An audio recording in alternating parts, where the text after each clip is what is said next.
Welcome to The Bone, the podcast that goes deeper. Here we cut through the noise and get straight to the core of the issues that matter.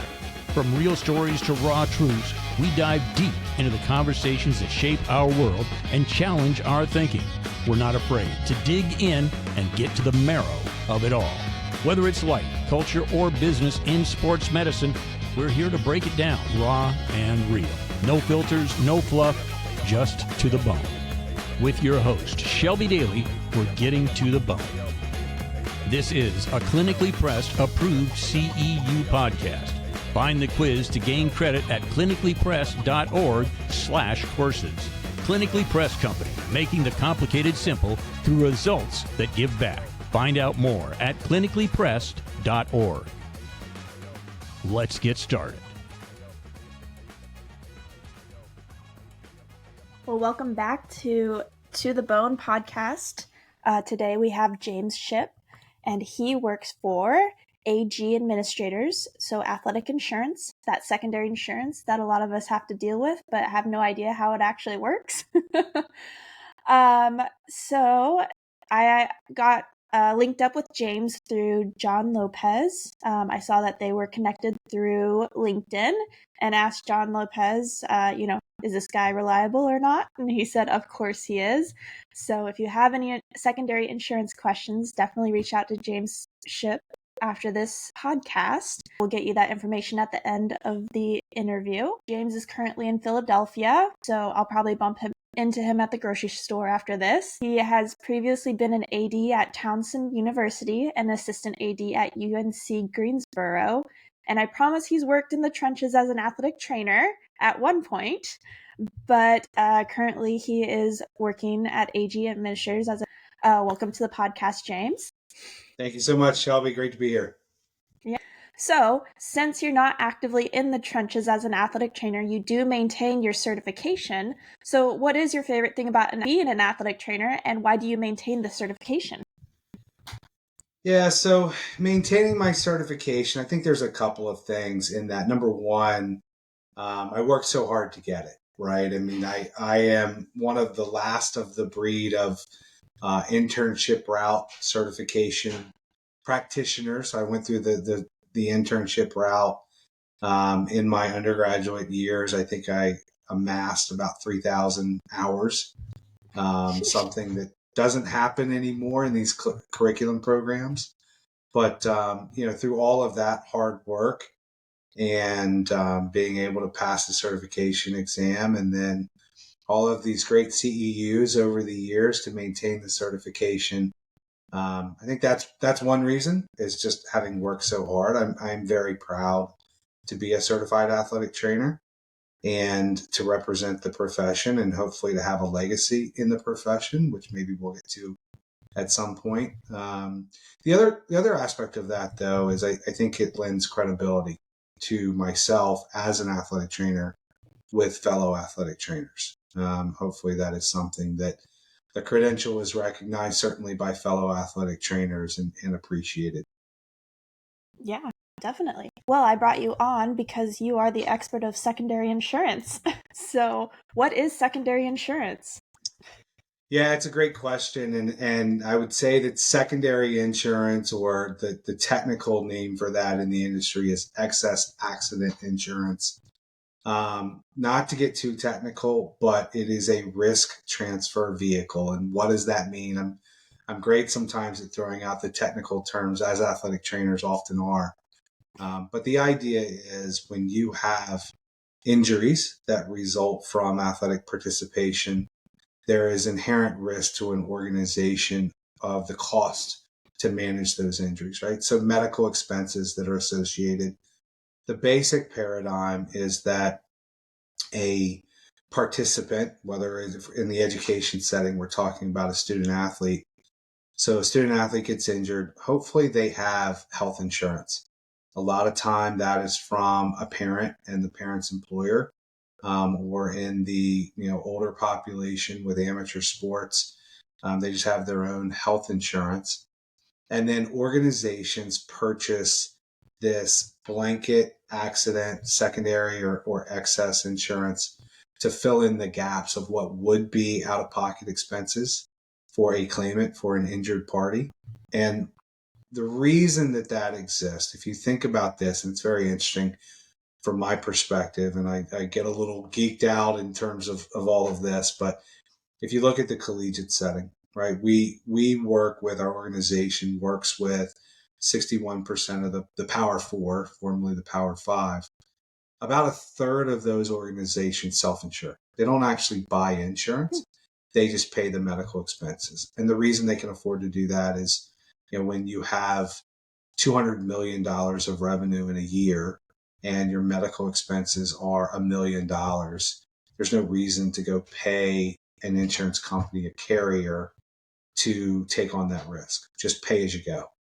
But for most organizations, particularly in the K-12 setting and in the lower divisions of Division I or throughout athletics, collegiate athletics, they don't necessarily have the money every year to just roll with it and pay as they go. So they work with, this is the idea of insurance, they work with carriers and organizations such as ourselves to transfer all or some of the risk and be able to have a budget number. What's the premium for a year that they can pay up front and then not have to worry about where the claims come in year to year, whether it's a good year or a bad year. Gotcha. So does that affect liability insurance that the institution may hold for the participants it really or does. the people working? Yeah, it's interesting, right? So one of the purposes of securing or procuring this insurance is to shelter an institution's liability. And whether that's their actual liability insurance policy or just sheltering their overall liability, having insurance for the out-of-pocket, what would be out-of-pocket expenses to treat injured athletes is one way to really reduce the potential of a lawsuit, the potential of the need for a settlement out of, and legal defense of an institution. If somebody gets hurt and you make them financially whole, they have no actual financial loss because of that. They're a lot less likely to sue. And so that is one of the reasons that organizations go out and get that. You mentioned liability insurance. That's another one where sometimes the liability carriers, and when you're talking liability insurance, a lot of times you're talking about $1 million or $5 million per incident, per lawsuit or per injury that the liability would cover. That's a huge window that you're going to open up.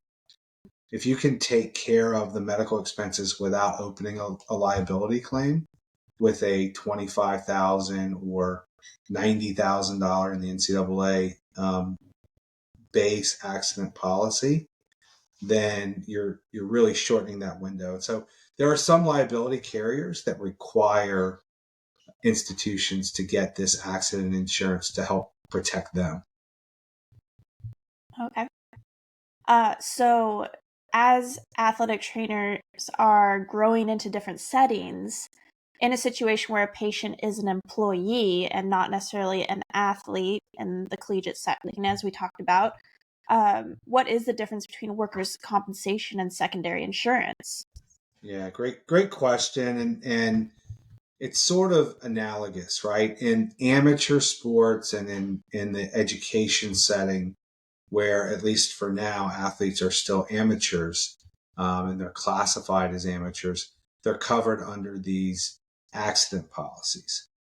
If they are employees, and let me be very specific, if they are W-2 type employees, not contract labor like 1099 employees, but W-2 employees, and it's somewhat state specific as to whether like contract employees are covered under work comp, but in your state, depending on the statutes, if you are an employee, you are covered under work comp, right? If you're not an employee, or in certain states, if you're a certain type of employee or an amateur athlete, you would be covered under one of these blanket accident policies. The biggest difference in terms of the expenses that come out of that if you are injured on the job, right? So we're talking about a professional athlete. If a professional athlete is injured during the course of their work, so a football player in the NFL gets injured, it is a work comp claim. And at the state level, workers' comp, the rates that providers can charge if they accept work comp are regulated through the state. In accident insurance, there's no regulation of what a provider can charge for their service or what they have to be reimbursed, right? So it's a little bit of the wild, wild west. Again, if we go back and imagine that if every injured athlete had primary health insurance and they went to an in-network provider in their primary health insurance network, there would already be pre-negotiated rates. But part of the challenge here is when they go outside of that, or in the collegiate athletics setting, a lot of students are away from home and some actually don't have any health insurance. Well, then there's no network, there's no pre-negotiated arrangement. Now it falls to companies like ours, who are third-party claims administrators, to try to get a discount, to negotiate a rate, to keep the cost down. Gotcha. Well, and a side note, when you were talking about the amateur, it'll be interesting to see how it works out with the NIL legislation that's gone through for the collegiate and high school athletes now, because they're going to be compensated not necessarily through the college, but through a third party. So I'm wondering if technically they're going to need workers' comp to compete at this point. I don't know what your thoughts on that are. Yeah, it's a crazy time, and it's sort of rapidly evolving almost daily. It's Yeah. one of the reasons I mentioned the difference between in different states, right? So, like one of the programs I work with is a horse jockey, so horse racing. The horse jockeys have a union, and through that union, they require certain levels of insurance through tracks, and it's accident insurance because they, except for in a few states, they are contract labor. They contract with the horse owner. So they're 1099 employees. There are some folks out there who think student athletes, particularly in the revenue sports, and this is where it starts to get a little crazy, because are we just talking about football and basketball, or are we talking about every college athlete, right? But that they may get collective bargaining rights, but not be employees. There are others who are, and these are very learned people who are seen as experts in the field. There are others who think they will get employee status, but it'll be more contract labor type, 1099 type employees who are paid by the institution or by the athletic department. And in that case, in most states, they would still need an accident policy. It's only at the point that they become full-on employees that they would be subject to work comp, as opposed to an accident policy or a medical expense policy like some of these self-insured programs are. Yeah. I'm not sure if anybody's actually taken into account the NIL and what implications are really going to come with it, but it's interesting. And if you look at it, right, there are a lot of people kind of going, well, why do you have these collectives? Why do you have NIL? Why don't the schools just pay them? And it's things like this, contract labor. I don't know if the breaking news today was the UNLV quarterback who's leaving after the third game because what was promised to him verbally is not being delivered. And he feels like, UNLV and their collective, well, if you look at Nevada law, what he's talking about isn't legal for him to be paid the way that they're talking about. But, there's so much of a lack of regulation. Something's got to give. Something's got to happen to bring this under control and to begin to regulate it. It'll be very interesting to see where it lands. Yeah. So when calculating the premiums for secondary insurance, what are the different factors that are included in creating a cost for it? Yeah, so there's kind of two different models. There's an experience-based model and an exposure-based model, right? So in exposure-based, and we see this a lot in amateur sports, where there's a census. Let's say that there's a volleyball tournament that wants to get covered for all their athletes, and there's 100 volleyball players. There's sort of this shelf rate that a carrier has, and the science behind it is actually called actuarial science. So an actuary is somebody who takes large amounts of data and calculates the injury rates and then calculates the average cost for each one of these injuries and comes up with the rate that it would take to cover that risk, right? So that's the exposure-based model. For most institutions, particularly when we start getting into educational institutions, they have what's called an experience-based rating. In other words, if they've had insurance for at least 3 or 4 years, there is some claims experience. And based on that, then underwriters will go in and they'll look at the claims that an institution has had over the last, ideally, 5 years, and then come up with certain factors for that to complete. They may add medical inflation for the claims that are 5 years old and 4 years old, 3 years old, to then try to predict where the claims are going to come out in the future. And then they'll add some administrative room on top of that, right? So if there is a broker involved who has to be, gets paid a commission off of that, then they'll add that commission. There's a little bit there's just the overhead, the expenses for the carrier to operate, and then some sort of profit margin that they're going to try to calculate into that. So they're going to take your claims experience. This is assuming you're not adding or dropping any sports, but they're going to take your claims experience over the last 4 to 5 years, and then what sort of commissions they're having to pay, what sort of overhead they think they're going to have on this, and what kind of profit margin they want out of this line of business. And then they're going to add that to your predicted claims for the future. Gotcha. Check out clinicallypressed.org/courses for access to free CEUs for athletic trainers. Register and enroll in as many CEUs as you'd like. New CEUs coming on a monthly basis, including from your host of To the Bone with Shelby Daly. Get ahead of your CEUs by listening to podcasts and getting credit for it. Clinically Pressed Company, making complicated simple through results that give back. Find out more at clinicallypressed.org.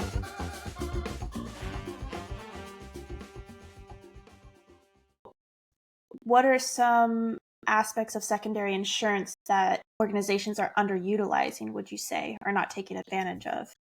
Yeah, another great question. So, from an athletic training perspective, I think one of the things that has frustrated me, but also I see as an opportunity, is for athletic trainers.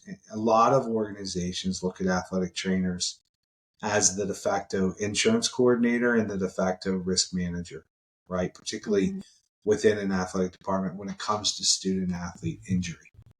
And we're trained on some of that. Like, athletic trainers are not classically trained in insurance, but the majority of the time, administrators turn and look at an athletic trainer anytime we start talking about medical expenses and the secondary insurance, right? So I think there is an opportunity there for athletic trainers to gain knowledge and gain understanding and get a seat at the proverbial table of running the organization to say, these are the things that we need to do, right? And kind of go from there. In terms of what is underutilized or misunderstood, the biggest thing is, how do you control costs? And there's a couple of different things. It starts with prevention. And I think one of the things that I've seen the profession of athletic training really get into more and more since I started as a student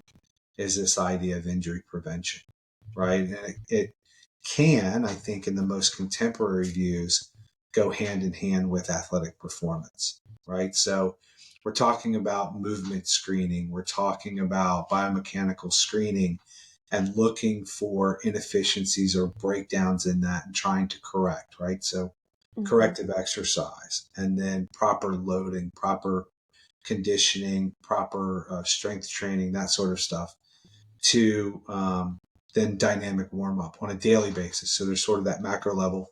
And then you get into, on a daily basis, leading or really encouraging a team, an athlete, to have a great dynamic warm up. And sometimes those can be individualized based on the movement screening, depending on what philosophical approach you're taking as an organization and as an athletic trainer. So you get into those things and you start preventing injury, and an organization's costs of their insurance starts going down. You need to be able to show that that's because of your efforts as an athletic trainer. And that's a direct result of your value to the organization from that standpoint. Injuries are inevitable. If they weren't, I wouldn't have job security. I have great job security. But on the back end, then, how are you managing the costs of care of an injured athlete, right? Some of that is, what are you doing as an athletic trainer? Are you outsourcing all of your rehabilitation? Are you retaining that? Are you doing a lot of the rehab? Is that driving up cost? And can you do other things to maybe reduce that? Can you get into the business side of this? And this is something, particularly at the collegiate level, athletic directors more and more, particularly at the Division I level, are compensated based on the revenue and the profit that's being driven by an athletic department. Certainly the chief financial officers of institutions and of athletic departments are laser focused on that. So as an athletic trainer, if you can begin to understand some of this business and some of the modeling that goes on and the budgeting, and then how you can affect that, then again, you start to become more valuable to the organization, and you're speaking the same language as, frankly, the people making decisions for the organization. That's one of the ways that I really found success in my career, right, is being able to do that. And you mentioned Towson University. I was a senior associate AD. I was the sport supervisor for our men's basketball program. I was responsible for the profit and loss of basketball, building our schedule, how we were going to travel, how we were developing our athletes, all of those things. And a lot of it was because I understood the business of college athletics. And then on the medical side and on the performance side, I really began to understand medical costs and how that works, and then what we could do to save money. And it was really kind of amazing because we were able to build a system where we had about 4 times the amount of healthcare versus where we started, and we were doing it for virtually the same cost for the organization. And that just had to do with working through with some of our medical partners, getting some sponsorship for the organization, getting discounts on medical bills, particularly when a student athlete didn't have primary health insurance, and our secondary insurance was going to be the primary payer for that. Working through and contracting directly with the organizations. Probably one of the proudest things I had was 4 of our medical partners were sponsors of the athletic department. So, and I believe in a multidisciplinary approach to sports medicine. So I had chiropractors who were trained in ART and were really as much biomechanists and manual therapists as they were chiropractors. Chiropractic was one of the tools in their toolbox. But I had those guys coming in. They were corporate sponsors of athletics. And, at the same time, they were getting paid for what they were doing and working with us, but then able to use our logo to promote themselves. We had a massage therapist who was doing a lot of the same thing. And then the radiology group that we were using, and then the major medical group we were using, were all in that same situation where they were sponsors of the athletic department. And we had rates worked out directly with them And we also, even probably as important, we had resources and ways to facilitate care for our student athletes sort of, prearranged. So case in point, we needed to get MRIs for football players who got injured on Saturday. We had standing 6 a.m. and 6:15 a.m. MRI appointments at our imaging, which happened to be right across from the stadium, the football stadium, on Monday morning, so that before noon, we knew whether that athlete was going to be in or out for the next week. And then when we didn't need it for a football player, we used it for a cross-country student athlete who was scheduled later in the week. We just got it done Monday morning first thing. And we had a rate work out directly with them where we were saving money. And I could show the savings based on the work that we were doing as a group. And Gotcha. I think that's one of the biggest things where, you can really get in and start to affect the bottom line for the organization and be a part of that conversation and show that much more value. So on average, I mean, obviously there's so many variables to calculate secondary insurance. I mean, I've worked collegiate athletics. I've never seen how much secondary insurance costs. How much would you say on average, let's do Division III athletics with no football, how much would that actually cost the institution with team sports? Right. So it's one of the amazing things, right? Is it really depends on what geographic region you're in, what's the cost of healthcare, what the demographic of your student athletes looks like, and then who gets hurt. Well, Okay. to some extent, a lot of people would say you can't control that. Well, I kind of disagree, because if you're doing an incredible job as an athletic trainer, you're screening, you're doing preventions, you're running dynamic warm-ups, or at least ensuring that they're happening. You've got maybe even an individualized approach. Like, you're at the pinnacle of the practice of athletic training, in my opinion, right? At that point, you are controlling things that a lot of people say can't be controlled. There's still going to be some of those freak things, or maybe you can eliminate a lot of non-contact injuries and non-contact ACLs, for instance. But you're still going to have the contact ACL.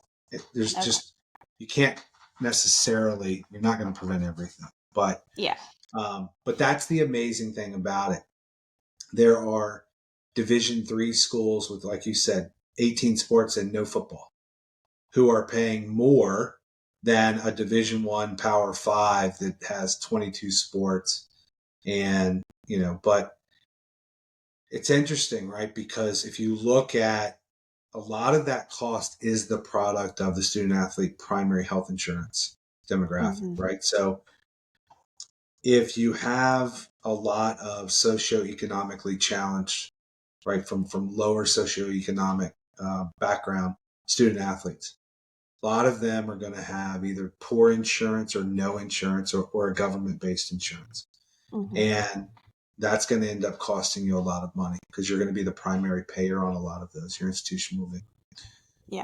On the flip side, if you have a very high academic institution that has, elite, let's think like the Ivy League. They may have a lot of elite, really high-end socioeconomic student athletes. Well, a lot of those folks have what's called consumer-driven healthcare, high deductible health plans. That's going to cost you almost as much as well, because if somebody gets hurt and they have a $10,000 deductible and it's not a surgical case, it's going to cost you the same thing as somebody who has no insurance. So it's managing those things. It's figuring out, what do we need from a service standpoint, right? There are programs that will send student athletes, in order to save money, they'll send student athletes home. And sometimes when you're in college, you can't get back home for 6 weeks to get an MRI or to see your primary care provider, to get a referral. That certainly compromises competitiveness, right? If you're starting quarterbacks on the shelf for 6 weeks before you can get an MRI, you're probably not going to be nearly as competitive. So those are some of the questions you kind of have to ask yourself. You have to ask your organization. What are our priorities? Is it save money at all expense, right? Taking student athletes out. What kind of experience are they getting? And ultimately, if they had a bad experience, are they going to be retained? Are they going to stay in school or look to transfer? Are they ever going to give back to athletics or to the institution because they hated their time there? So there's like some high level questions versus, yeah, we want to be competitive. We want to be financially responsible, but we also want great continuity of care. So that's why you have a team physician and you're working with that team physician pretty regularly. Maybe you don't want them going to see a general orthopedist who really doesn't know sports medicine. But you've got to look at, what are those priorities? And then how can you make the system as financially efficient and administratively efficient for care as possible? And that's sustainable for your organization. So when calculating, obviously, or not obviously, but is the athletic trainers calculated into the mitigated risk? Like, for if people are trying to negotiate for more athletic trainers at their school, would that be a factor in decreasing the secondary insurance So at it's all? not, right? Oh, okay. The number of athletic trainers you have, interestingly, from a liability standpoint, that's taken into account a lot more. Okay. What sort of, and sometimes it's a yes or no. Like if you don't have these things, we won't insure you. Mm-hmm. Do you have AEDs? Do you have emergency action plans? Do you have athletic trainers on site? Are they on site for any collision sport practice or any high risk sport practice? Yeah. So that comes into play a lot more with liability insurance because of this variability of all of the things that I just talked about in Yeah. the potential cost. It's really a matter of what are your claims over the last 5 years. Now, Okay.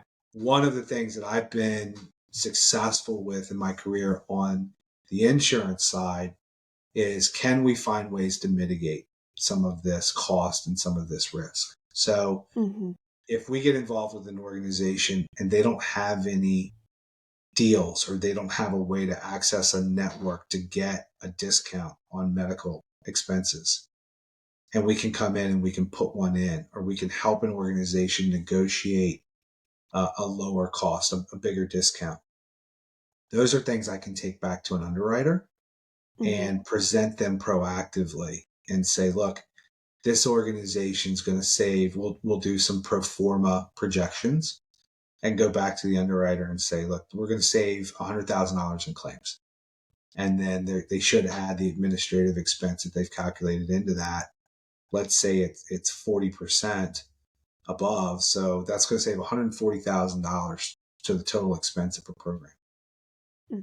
What underwriters will do, naturally, they'll be conservative. They'll say, okay, we'll give you $60,000 of credit towards that. I think it's the age-old debate, right, of it's another thing that has frustrated me classically in our profession is I need another athletic trainer, right? The head athletic trainer going to the athletic director. I need more staff. Why do you need more staff? Because we need more, right? Like, go back to how the AD's compensated and how the CFO's compensated and what they care about. That's not going to go anywhere. But if you come in and you say, look, I have a plan. We're going to practice at the pinnacle of athletic training. We're going to get into preventive exercise and movement screening. We're going to prevent injuries and we're going to lower our risk. We're going to lower our cost and our exposures, and we're going to lower it by this much, right? So if I can build a business case where I say, look, if we hire 3 FTEs, we hire 3 full-time equivalent, 3 full-time athletic trainers, including their salary and their benefits, at this salary, and the benefits that we have as an institution cost us an extra 20%. So here's the total cost for that employee.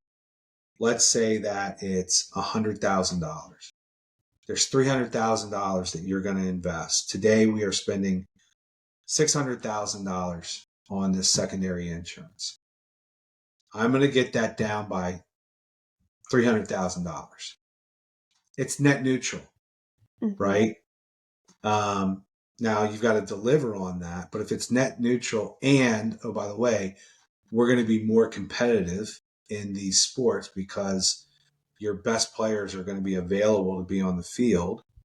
And then you're going to be able to go sell more tickets and more advertising for a higher rate and those sorts of things. Mm-hmm. Now you're kind of building a business case, right? Yeah. If you're saying, look, we're going to save $200,000 by taking this approach, but I need one more athletic trainer at $100,000.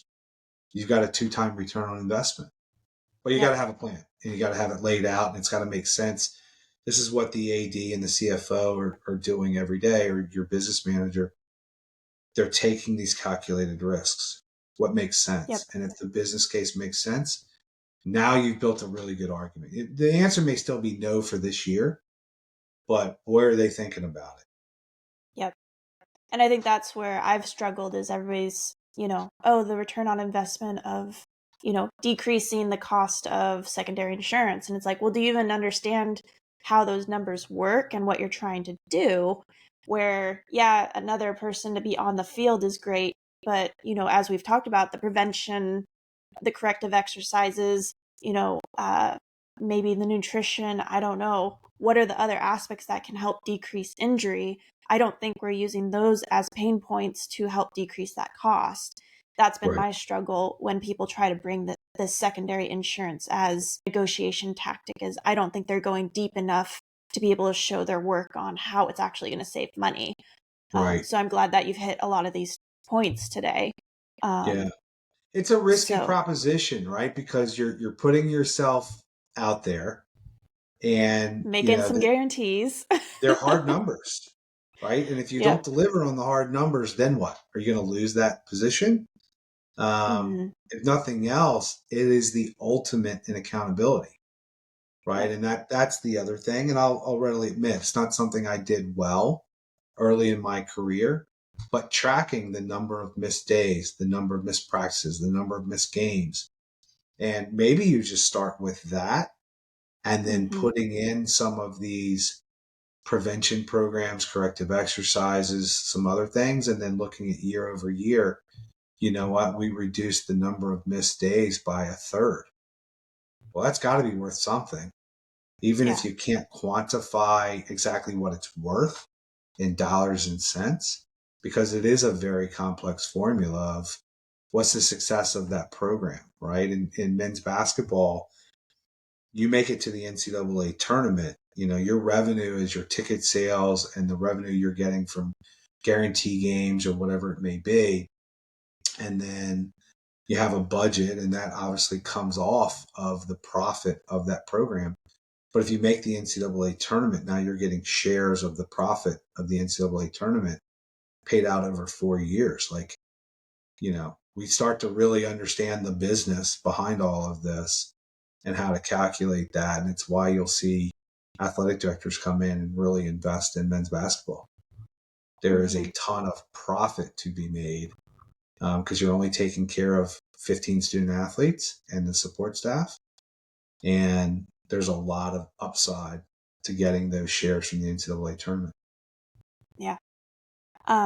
So as mental health, it's become more prevalent that it's important.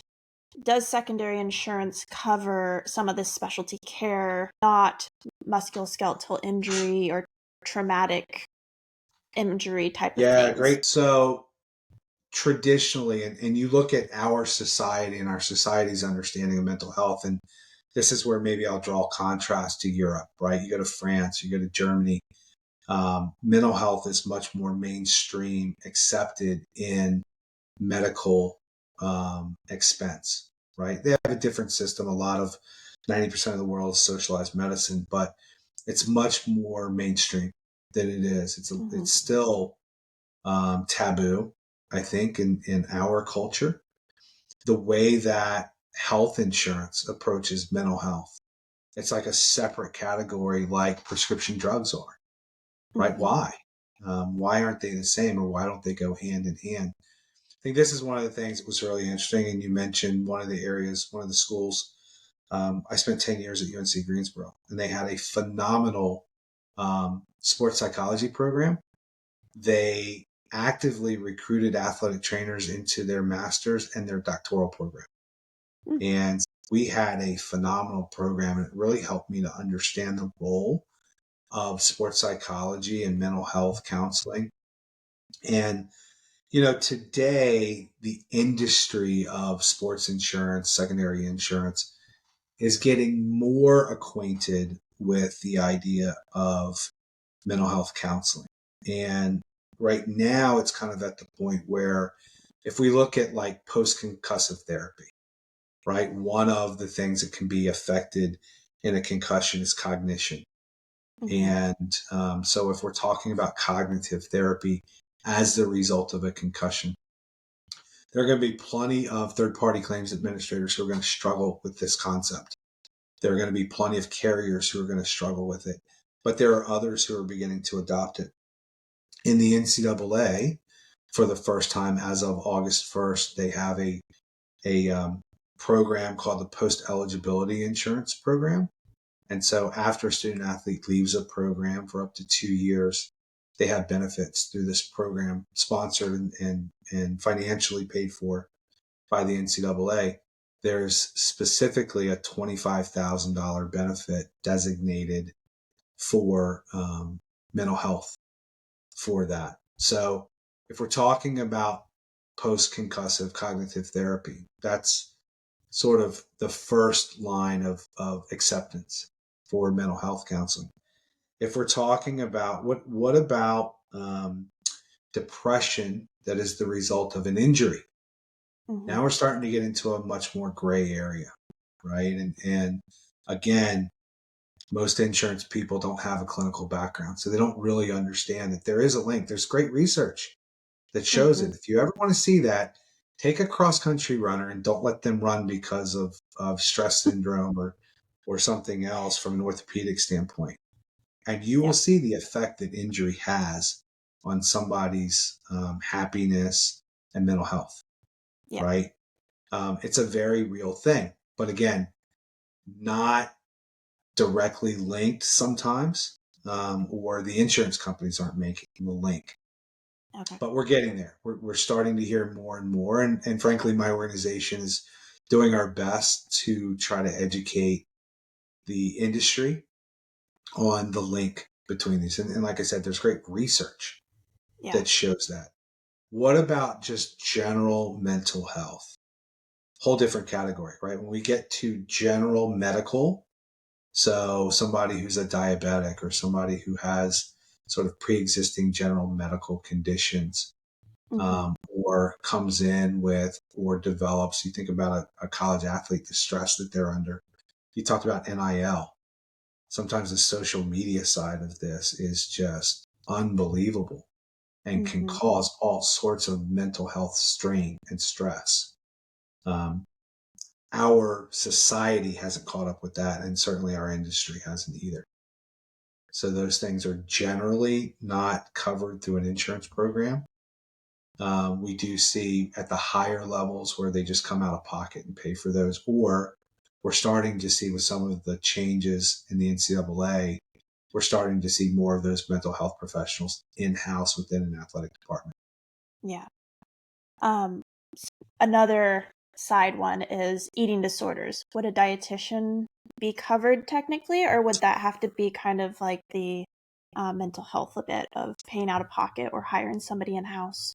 Right. So same idea, right? In terms of more of general medical or something outside of the basic paradigm behind secondary insurance is something that is directly the result of athletic participation. And it's, like I said, it's accident insurance. So it's an accidental injury that resulted from participation. Thing.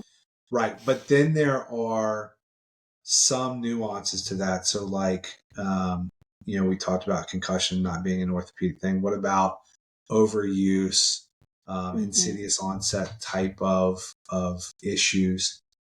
There are certain riders and certain benefits that are extended for those issues. But yeah, when you start getting into eating disorder, or even just nutrition counseling in general, right? if we look at distance runners and a consistent pattern of stress fracture, well, the vast majority of that, some of it may be biomechanical. A lot of it's probably nutrition and training. Yep. And that's how we would correct that, right? And we see this all the time where a cross-country team or coaches and medical professionals want to get the team tested for ferritin levels. Do they have enough iron? And, are they getting enough vitamin D? And again, that kind of goes into that general medical, although sports science would tell you these are absolutely related, right? But there's just certain lines where there's not an understanding, or there's just a line drawn of here's what the industry is going to cover and not going to cover. Yeah. I was going to do the truth or myth, but I think we hit that on the last one, All right. basically. So the closing question is, what trends are you excited about in athletic training?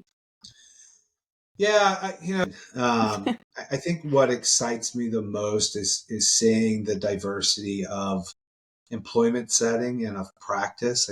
Seeing athletic trainers really get out into and get our profession known in the industrial setting, in sort of these non-traditional, right, military, to have the military start to see real value in athletic training to the point that it's, the athlete soldier, athletic trainers are best equipped, and people are beginning to recognize that.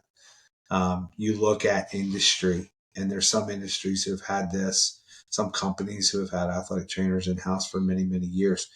We just possess a skill set that's unrivaled in terms of our utilitarian nature, right? So seeing that trend has been great.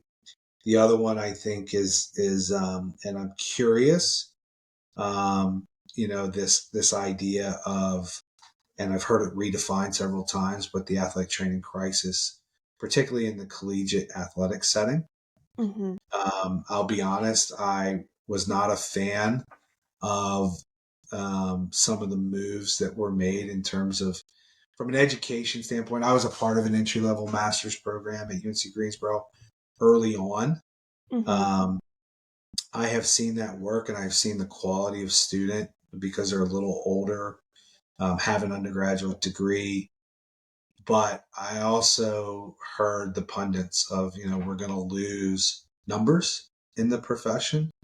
I think we've hit a generation, and certainly a global pandemic had a lot of people reevaluate their lives. I am seeing, and am excited by the increase in benefits and salaries in that.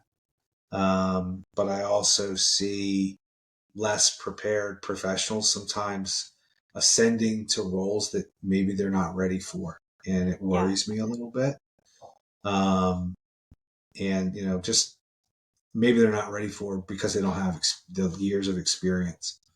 And I became a head athletic trainer at 25 at the Division I level. Like, I was really blessed to do that, but also you kind of have those, oh boy moments. Like, I don't have a whole lot of experience here. What am I doing? And am I prepared?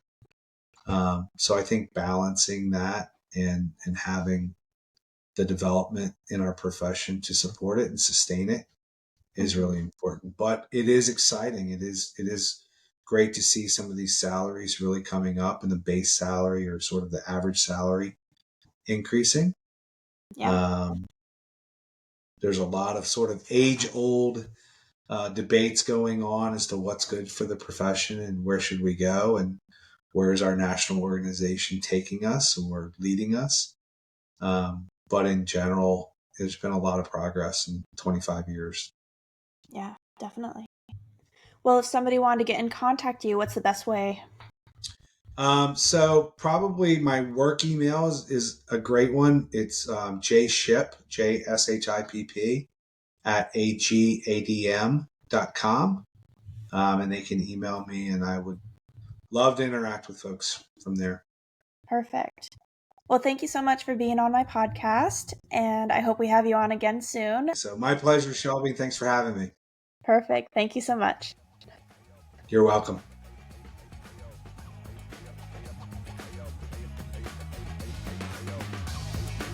That's it for today's episode of To the Bone. I hope we've sparked some new thoughts, challenged your perspectives, or simply reminded you to dig a little deeper. Remember, life isn't just about what's on the surface. Sometimes you've got to cut deeper and get to the bone of what really matters. To the Bone podcast is a product of Daily LLC. It's hosted and produced by Shelby Daly, ATC, and Randy Daly. No clinical decision-making should be based solely on one source. While care is taken to ensure accuracy, factual errors can be present. For more on the show, visit www.tothebonepodcast.com. If you enjoyed this episode, be sure to subscribe, rate, and leave a review. Get involved in the conversation. You can find us at www.tothebonepodcast.com. Drop us topic suggestions or be a potential guest. We're all about connecting with you, our listeners. Until next time, stay curious, stay grounded, and keep cutting deep.